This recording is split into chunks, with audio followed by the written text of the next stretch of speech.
So guys, welcome back to the channel and welcome for my second retro review. For those that haven't watched the first one, I did a review on the Canon 1D Mark III and went through the various specs with the camera, open boxing, and then out in the field to give it a go. And today we're going to move on to another camera. The reason why I'm doing these retro reviews, basically guys, is that when the cameras were introduced at that time, they were the top of their game. They were amazing cameras, new tech, new specs, all that sort of stuff. And they still take really good images today. There are vast improvements with today's technologies. Granted, you know, things like low light performance, no noisy shutter, high video performance, all this sort of stuff, the list goes on. But if you want to shoot wildlife in a good proportion of the day, maybe not so early morning, maybe not such late in the evening, but in good light, these cameras will deliver. Fully weather sealed, amazing sensors, beautiful colors. You know, they really still can deliver in the right hands. Okay, so today guys, we're going to go through another camera, and the camera is the Canon 1DS Mark III. So guys, I want to give you a quick overview of the Canon 1DS Mark III. Okay, when this was first released, it was priced at 6,000 UK pounds. And 8,000 US dollars, so a considerably expensive camera at the time, and it was considerably more expensive than the 1D3 that came out in the same year, which was priced at £3,200, so a considerable amount of money more than the 1D3. There's obviously a lot more in there. Okay guys, as I said before, it's designed for the studio user, landscape. There's a lot in there, and it's certainly allowed the studio photographers to steer away from medium format, which were a lot more money and a lot more cumbersome. So this was kind of there for them to use, but equally it's good for wildlife in some situations, macro, landscape, etc. Okay, it sports a 21.1 million pixel full frame sensor in there guys, and it's got a dual Digic 3 processor. Its ISO range is limited. It's from at the low point 50 up to 3,200. So guys, not the best there in terms of low light performance and ISO capability. Okay, it's got a 3-inch TFT screen, which is 230,000 I think dots in there. So you know, it's a good quality 3-inch screen. The shutter life on it is life for 300,000 shutter actuations, but as we all know, they go for a lot longer than that. It's a magnesium alloy body guys, and it's really quite weighty. It's 1,404 grams, so there's quite a weight there, okay? And the frames per second rate is relatively slow. The 1D3 did 10 frames. This only does 5 frames a second at 56 JPEG images and 12 frames in RAW. So quite considerably different there, guys. As soon as you then shoot off 5 frames, 12 frames in RAW, gone, and then it takes a while then to recoup. Okay, so you've got to bear that in mind. Takes compact flash and SD card as well. I generally only use compact flash, but it's good to have that redundancy with 2 cards, and then you can back up as well on there. But that's pretty much just a short overview of it, guys. It takes the LPE4 battery. Good thing about those LPE4s, and I said in the 1D3 review, is that my LPE19 in my Canon R3 will work in this camera. My 1DX LPE4N will work in this camera. So if the battery goes in this, you can still use batteries that are sold today. You just won't be able to buy any LPE4 batteries unless you can find them secondhand in good condition. So I paid, guys, as I said, this was retailed at £6,000 in the UK, and I paid £380 for this. Probably more than I was going to spend. I could have spent as low as £200, but I wanted to have one that was in decent condition. Yeah, for me, nice to get this old dinosaur back in my hands, and I'm really looking forward to using it. But what we're going to do now, hopefully, it's in good inside, and we'll open the box now and have a look.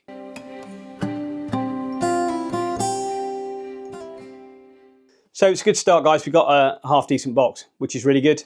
I always like to have things complete as much as I can, and apparently with the description from MPB, everything is in here. With only one minor exception, it has an aftermarket battery. Clearly the old one probably died a death or went missing. But I've got loads of LPE4 batteries, so I'd use one of those over the aftermarket one. But here we go, open the box. Okay, good start. So we have, as you see in the picture above, the overview. So we've got the AC charging plug with a US plug on it. Obviously I'm a UK guy, but you know, that's not a problem with a converter at home. I've got loads of these cables anyway. Good thing there, we've got the camera strap, the original. Now this one's slightly gold because it's the DS, the Supreme top of the range model at the time. Brand new, not even been opened. That's great. We've got pocket guide, DS pocket guide. A few little bits of lots and lots. In fact, 2 pocket guides. One in French by the looks of it. Oh no, one in Spanish. One in English. A few other bits. I've even got the CDs, guys. You know, which is great. Warranty information. Warranty card. With the actual serial number on it, the exact warranty card. Thing about Canon printers. So this really has got all the bits with it. What else we got? We've got the CD-ROM guide. So this is really complete with everything, pretty much. And most importantly here, we've got the manuals. So we've got a Canon 1DS Mark III manual in English, and we've also got one in Spanish. Unusually so to have the 2 in there. But that's all the booklets and bits so far. Next we've got a Castar battery, which is an LPE4 battery copy with its transit cap. As I said, probably won't be using that, guys, but still, that's come with a battery. Next off, we've got, nicely packaged as always, we've got the LCE4 charger. It's nice because it's got both of the protective caps, transit caps over the top, just to keep the contacts nice and clean. Comes in a bit of packaging there. What else have we got? Right. So the camera is in here, but we'll have a look at that in a moment. Looking at the bottom now, so it's got all its dividers as well, which is great. I'm looking in the bottom. Some more nicely packaged. Oh my gosh, we've got loads of cables. So we've got the USB cable to camera. We've got these various leads here for audio and bits. We've got a USB 3 charging cable there, which is kind of unusual. We've got that. We've got a massively long cable. Massively long cable again, a USB cable. I think this is probably used in the studio. And someone's literally bought an extension cable. This is massive. I've never seen that before. So many cables in there. There's about 4 USBs and one extremely long one. So this must have been used as a studio camera. So I'm hoping it's in good condition as stated. So I'll put those there. More stuff in the bottom. Oh. We've got the AC4. So this is the DC coupler as well. There we go, guys. There's the slightly little, this is a transit cap, slightly broken on the end, but that doesn't really matter. And this is the DRE4. This is for, simulates a battery going into the camera for using for AC, for mains power, rather than using the battery. So when you're in a studio environment, I'd imagine this was probably used. Not that I'd use it, guys, but it's really nice to have everything complete. So that's it in the bottom of the box. All good. So yeah, really pleased with that. All the bits with it. Let's just move that away. Okay. It's lovely to have everything complete, guys. And also we've got this, which is the assist to hold the USB cable in. Just keeps things together. Okay, now for the proof in the pudding with the camera.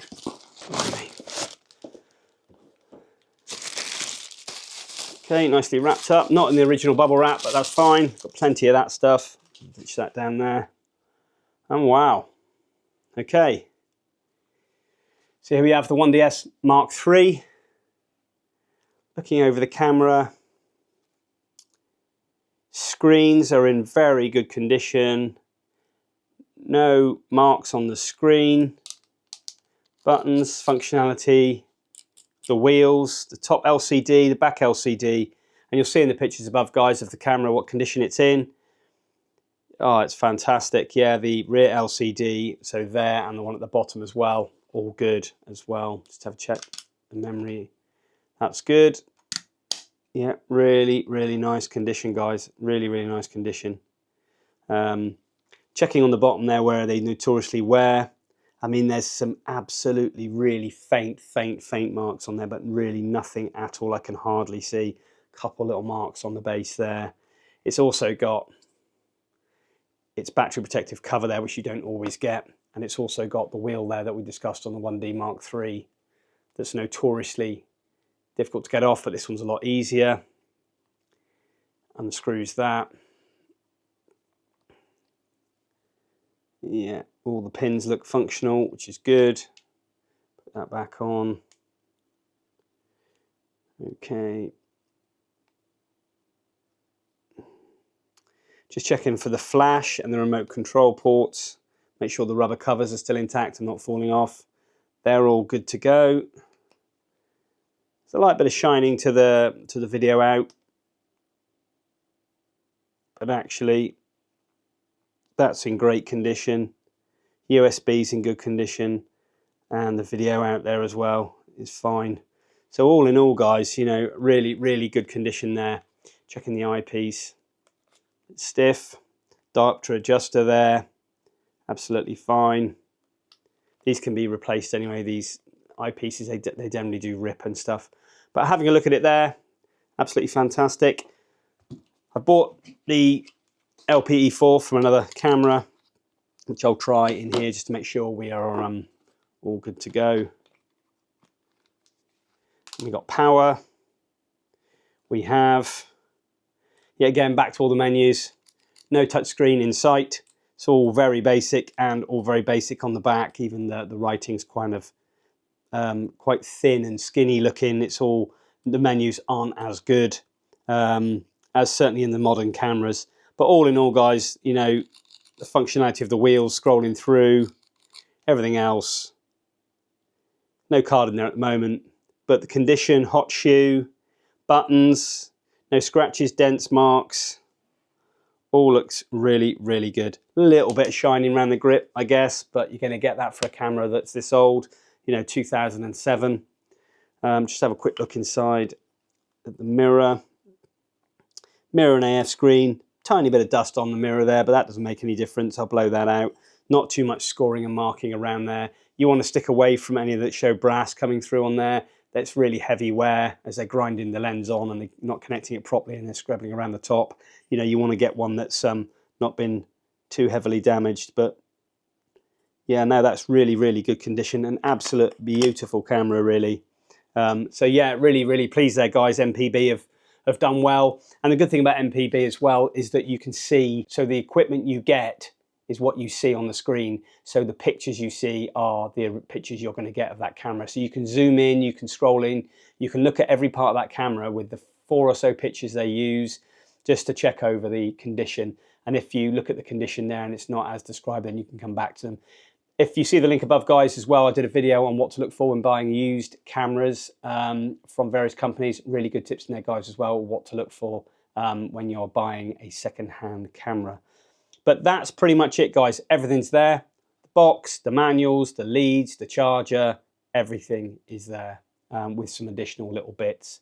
But all in all, for a camera that's 17 years old, that's pretty damn good. So really, really pleased. So what we're going to do now, guys, is we're going to make sure that that battery's charged up. Going to make sure the firmwares are all updated on the camera. Nice fresh battery in there. Get a strap on there as well. Whack a lens on it. And we're going to head out, maybe along the river or in the meadow, and see if we can get some wildlife. And also, guys, when we come back, I'll just tell you my initial thoughts of what I think of the camera. Back in my hand, again, as I said, I owned this camera for many, many years. And then we'll go through some images I've taken on the day and also some of my favorite images I've taken in the past with this beast of a camera. As I said, guys, I owned the 1DS Mark II, which was a 16.7 million pixel sensor. This one is a 21.1 million pixel full frame sensor.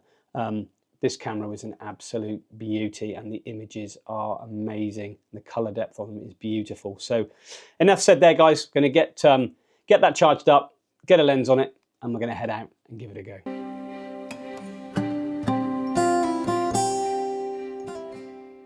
So guys, I'm back out in the local meadow, and as you can probably see over my shoulder there, that they've actually been in and cut quite an area in here. But thankfully, they have left some long areas for wildlife, which is absolutely superb. I spoke to the manager this morning, and we were out doing some brush cutting, and he basically said they usually cut it completely down to nothing, and we're talking a couple inches from the ground. But this year they've cordoned areas off, and they've marked it off and left the areas grow long. So that's going to be awesome for the wildlife through the fall and into the winter. Obviously this will be covered in snow at some point, but there's quite a lot of old posts sticking up and stumps, and that's going to allow birds of prey and birds to perch on, and also for where wildlife to hide in here as well, in this long stuff. And obviously this is one of the larval food plants that the monarch butterfly feeds on and lays its eggs, so they've left it go. So that's really, really good for me. If they cut it down completely to nothing, there'll be very little would really make use of it. But so that's on a positive for me. But so we're out now testing the Canon 1DS Mark III. It's mounted to the EF 200 to 400 strap to my cotton carrier G3 harness. It's taking the weight quite nicely, and it doesn't feel that heavy. And bearing in mind there is a weight there. Got my tripod, my Pantor T1 from Photo Pro, and the Eagle gimbal head.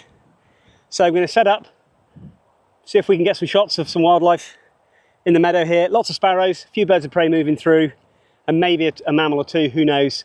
Heat of the day again, but it's good for the camera. As I said, the low light capability isn't great with this camera, and the ISO range is 50 to 3200. So very, very limiting there, guys. But today, the light's good.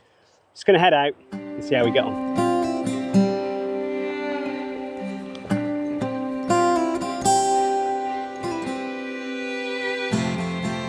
So I'm all set up here, guys, good to go, and I'm just focusing on some old dead trees here in front where I know that there's sparrows perch on quite frequently, and other bird species as well. So got the camera set up on the tripod.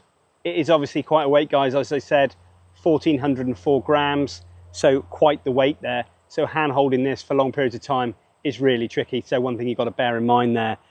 So got it on the tripod with a gimbal head, makes things a lot easier. And hoping some obliging subjects will come in and be able to get some pictures. Just messing around there with the settings. You do forget, as I said in the previous video on the 1D3, you've got no auto ISO with this camera, which is a real shame because you're playing around with exposure a lot more. 1 minute the sun's out, then the clouds come over, and then your exposure is either going above or below, so plus or minus exposure, and having to get that exposure accurate. At the moment, the post itself, there's a big dark area there, so I'm having to overexpose even over one stop, and it's still quite dark, but the surrounding image is okay. So now I'm just shooting in TV mode, so I'm just setting the shutter speed, and it's correcting the exposure there. It's just one of those things that you've got to play around with a little bit more. You would be able to pull a bit of that back in post-processing, but you kind of want to get it right in camera first time. But still, it's nicely mounted. It's working well with the EF 200-400, as it would, because that's what it's meant for.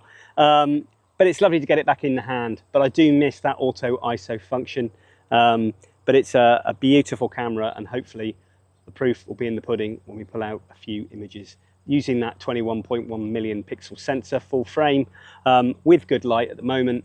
Hopefully we'll be able to get some half decent images. I'll put some images of just sort of tree leaf, bark, just to gauge some detail, guys, as well.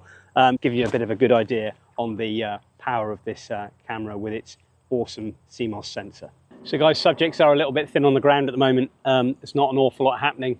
There's a few butterflies around, and there's a few sparrow species, but at the moment not a lot else. And just playing around with that, exposure, as I said, shooting in shutter priority, just to gauge that fast enough shutter speed to freeze frame action, because that's what I'm looking for here, guys.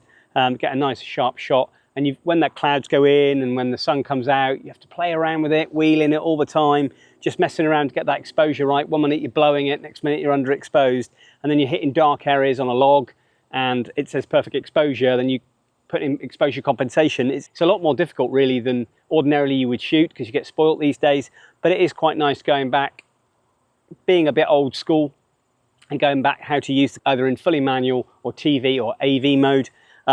But you know, it is a bit of fun at the end of the day. A nice clunky shutter. I mean, you know, listen to that. Oh, it's just beautiful. A nice old clunk of the shutter. So as I said, guys, it's 5 frames a second. So really, really limiting for fast action subjects. Once you rattle that off, keep your finger on it, it'll do 12 images at 5 frames a second, and then that's it, buffer lockout, and then it can shoot 56 JPEG in quick succession without getting buffer lockout, and that's quite ample enough if you want to shoot JPEG. Yes, if you're shooting RAW and you've got a fast moving subject, not much good, but still 5 frames a second isn't that bad. You know, my R3 shoots 30, probably a bit too much, but you do pick out those amazing sharp shots, and the action is almost, well, it is video frame mode. But you are kind of spoiled. But we're here testing this out, and to be honest, it's a dream camera to use. I'm just hoping we get some better subjects to get images of. There's quite a few dragonflies around as well, so I'm hoping maybe that will draw the falcon out, maybe do a bit of hunting over the cut area of the meadow and the stuff that's been left long as well. But we've only been here for like 20 minutes, and we'll just have to see. Hopefully we'll get an obliging bird will come in on the post in front. Maybe not on, maybe on some of the long meadow grass, some of the dead seed heads and stuff like that would be ideal. So we'll stay here for a little bit longer and then take a mooch a bit further into the meadow and see if we can get some more pictures.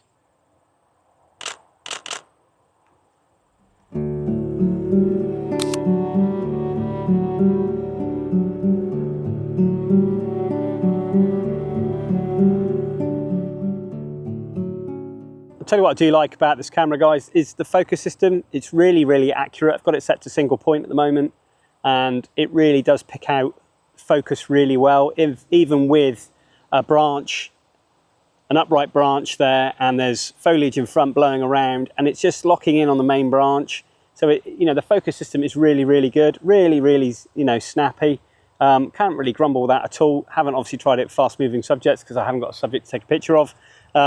But, you know, really, really pleased. I think it's pretty much the same focus system as the 1D3, which was then redesigned. So, you know, the focusing side of things, lovely. It's just a hassle when you're trying to shoot something pretty quick and it doesn't stay still, and you've got to mess around with your aperture and shutter. Yes, it could be slightly underexposed, overexposed, and I can recover some of that, but it's nice to get it right in camera. I'm really having to push the overexposure at the moment up to 1.5 stops, just to bring some detail and take that shadow areas out of a dark post, which is slightly shadowed at the moment, as you'll see in some of the images. So things like that, yes, it's not difficult to do. It's just, you're just not on as quick. You know, before, you know, you've set up test shot, you don't see what you get through the viewfinder because it's an optical viewfinder, not electronic viewfinder. It's totally different. So you can't gauge exposure. And one thing I didn't mention as well in the main video is that it's got live view.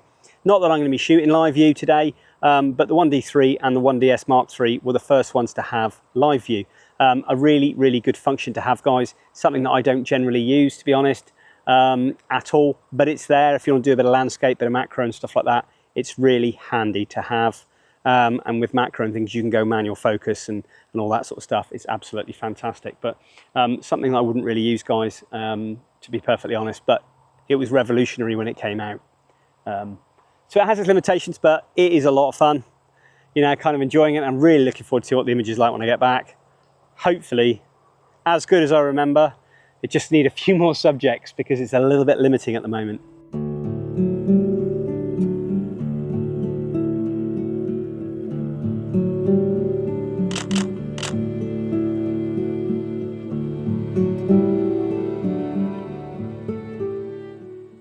We've got a tiny, tiny sparrow here. The focusing is really, really good. Just moving through the foliage undergrowth there, trying to follow it, and it's really, really focusing lovely. When you switch in from a subject that's a bit further away and a bit close in, it's pretty snappy. It's straight on it. But it's skulking down below a bit there, so it's not playing the game at the minute, but we need it to. There we go. That's a sweet shutter sound.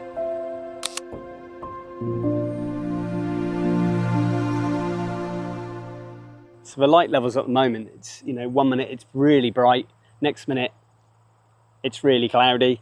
So it's playing around with the light an awful lot. Oh, I've just seen a buggy coming through the meadow there. Hopefully they're not going to cut it.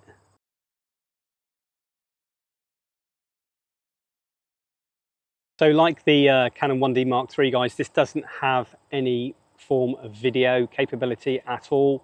So another limiting factor there. But if you're looking, as I said before, if you're looking purely for a stills camera in good light, you know, at 21.1 million pixels, this camera will deliver that. Incredible detail. But you're looking at ISO levels, probably 100, 200, 400, maybe max 800. You start hitting over 800, guys, you are going to get quite a pixelated, grainy image. You can clear that up in Topaz. And I'm sure with the sensor that it's got, that will be recoverable quite well. But you know, if you could be limiting yourself then, certainly as that light fails towards the end of the day, fast moving subject, light fails a little bit, you're shooting and you want to get 1,000th of a second, maybe more, and you've only got ISO 3200, which would be incredibly grainy. That's a massive limiting factor, guys. But you know, shooting in a good proportion of light throughout the day, you know, it's going to deliver, and you can get shutter speeds. I've got up, you know, 1 in 3200th of a second. So, you know, that's pretty good in any day, in any situation. But as I say, early morning and evening, a limiting factor there. It is a joy to use, the shutter. Yes, it's a bit noisy, but it's not that bad. You know, rapid shot, 5 frames a second. You know, it's all right. You know, at the time, you know, for a 21.1 million pixel sensor, full frame, 5 frames a second was incredible in 2007. You know, an absolute game changer camera, guys. You know, I loved it. I love the images of the 1DS Mark II, and then this came out, and you know, megapixel count went up quite a bit. You know, live view, better screen, better AF system. Happy days. You know, it really was a bit of a game changer, but massively limiting. Would I shoot with this all the time? No. But it's a lot of fun to use. If I was going to shoot any DSLR now, which I've got, is I'd shoot the 1DX 1, 2 or 3. A great camera, great AF, good in low light. What more can you say? You've got the speed, frames per second, awesome. But these are a lot of fun, and they really will give you a great image in most conditions throughout the day.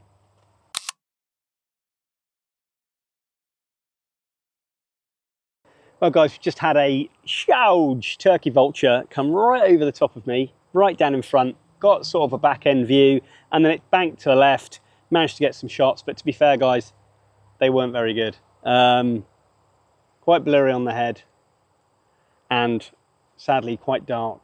And that's another limitation there. You know, shooting from a fairly light area, clouds come over, bird was going in a high contrast behind, and it just ended up being a blob.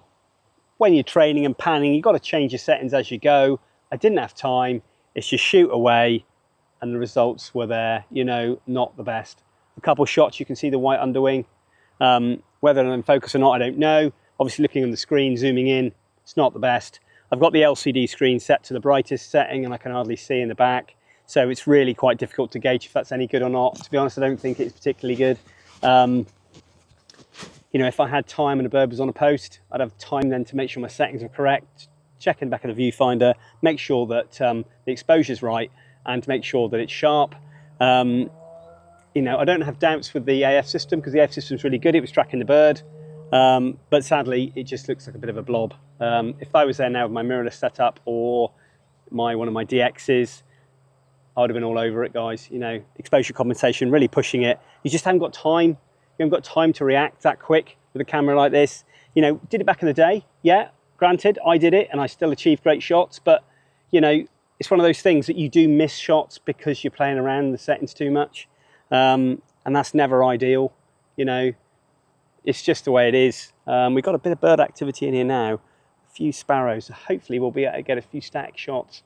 There's tons and tons of dragonflies flying around at the moment, which is lovely to see all over the area I'm in, but I cannot see a bird of prey anywhere. But there's at least, I don't know, dozen, maybe 20 dragonflies just buzzing around. Beautiful to see. Get a falcon coming in now, I'd be well happy. Just sitting on a post, be able to get a few decent shots, ideal. But right, just keep my eyes open.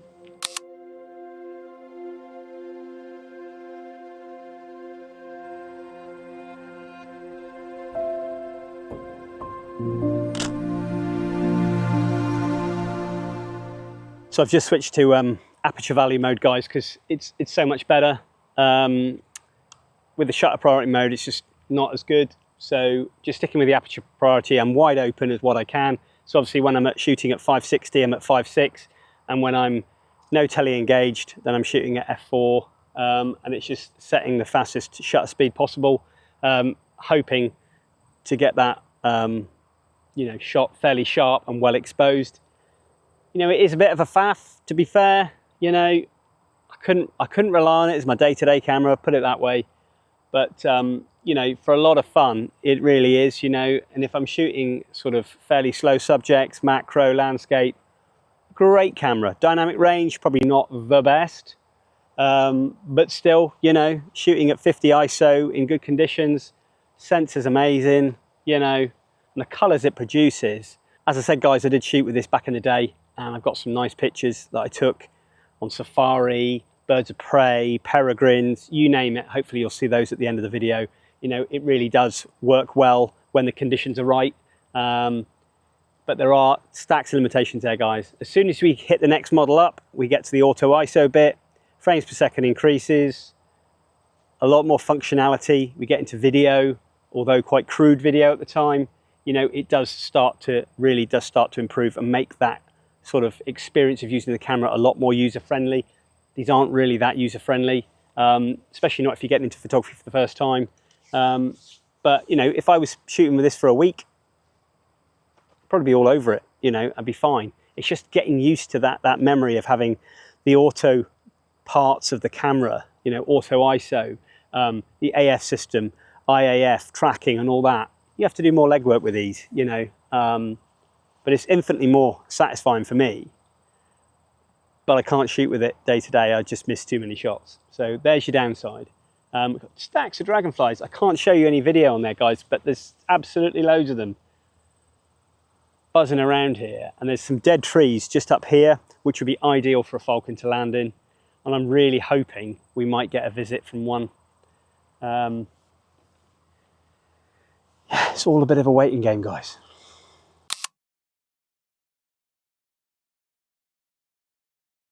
So guys, as I said, the camera hasn't got auto ISO, and one of those things today I've been finding is when I've been trying to shoot quite bright light up in the sky when the vulture came over to a dark area below on a post, is that I'm trying to find a happy medium there.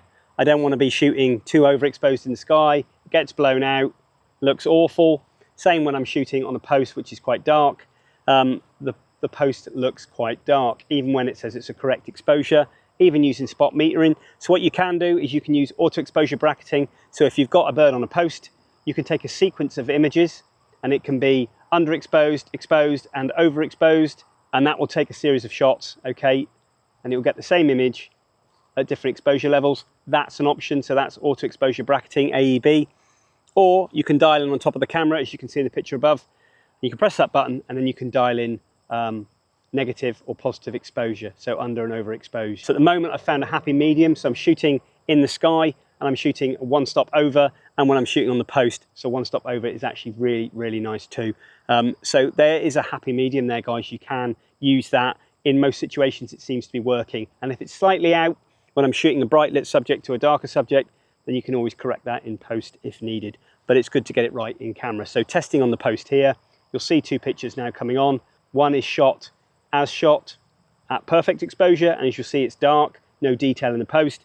One is one stop of positive exposure there, which brings the post to life a little bit more and gives you a little bit more detail if you follow that, guys. But yeah, it's a good thing to have, but it's not great in all situations, especially if you're moving the camera around and shooting in varying lights, dark to light. But I found the happy medium and I stick to it, and I should be able to get away with it.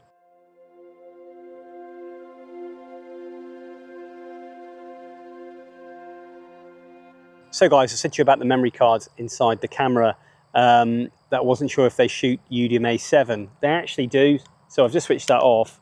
I'm currently running the best compact flash from SanDisk, and that's an Extreme Pro 64 gig, and that's UDMA7, 160 megabytes a second, and that's the best one they do. Not the highest capacity. I don't think the camera will do above a 64 gig. I've got a 128. I might throw it in there and try. But that's like the fastest card they do, and it works in the camera that was brought out in 2007. So it will use today's cards. I'm not sure how much faster they'll work over the older cards. Probably there's only such of a limit they can do for the data transfer rate. But still, it's handy to know they can use the best robust cards that are still out and getting produced today. So guys, we're going to call it a day there now, I think, and head back home. It's been a lot of fun today, it really has. I think in my last review of the 1D3, someone just put nostalgia, and it really is nostalgic using these cameras. You know, owned this, I think it was about 15 years ago, and used it for many, many years and absolutely loved it. You know, it isn't anything like today's cameras. We're spoilt these days, and God knows what it's going to be like in 10 years' time. You know, are we going to even step out the door? Who knows? But using this camera today, it's been a lot of fun. I really wish I could have got some better images to show you from today, but it's the way it goes in nature. You could come out in this space all week and walk away with not a lot. It's just one of those things. But we've got some small bird species, we've got some butterflies, we've got some foliage on trees, a bit of shrubs, things like that. You know, it's been quite nice, and I've even managed to get a picture of a dragonfly in flight, which is not bad with a single focus point. So all in all, really, really pleased. Going to head back now, download the images, see where we are, and then we're going to just discuss a little bit of what we discussed already, run through the camera one more time, and then just tell you what my feelings are. But really, really enjoyed it. Going to have a little mooch through the meadow on the way back, just to see if we can pick anything up, and then I'll see you back in the office.